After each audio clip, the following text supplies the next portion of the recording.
Good day, everyone. We are here to present our master's research project on identifying cervical cancer as a wicked problem among Indigenous women in Canada.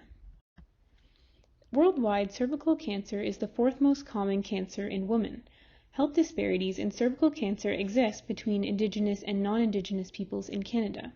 Despite recent efforts to bridge this gap, the existing health disparities reflect the variabilities in access to screening, prevention, and treatment across Indigenous communities.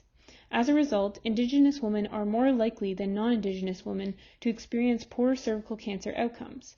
So how do we increase engagement in prevention and education measures to accelerate the elimination of cervical cancer among Indigenous women?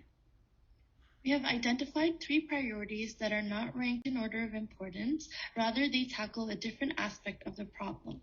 Priority 1 includes improving HPV immunization rates and cervical cancer screening for Indigenous communities through Indigenous-centered HPV vaccination school-based and national programs, distribution of HPV self-sampling kits, and improved follow-up practices.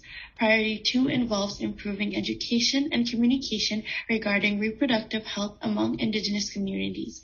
This means actively reducing the knowledge gap that exists as a barrier to ideal engagement in screening amongst these communities.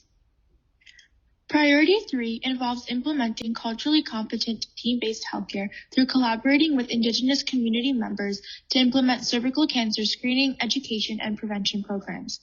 The observed disparities in cervical cancer outcomes among Canadian Indigenous women is an issue that can and must be addressed.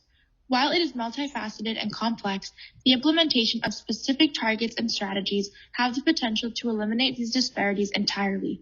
In striving towards reducing the negative health outcomes associated with cervical cancer, Indigenous communities must be supported with culturally competent and accessible education and healthcare. Thank you for listening.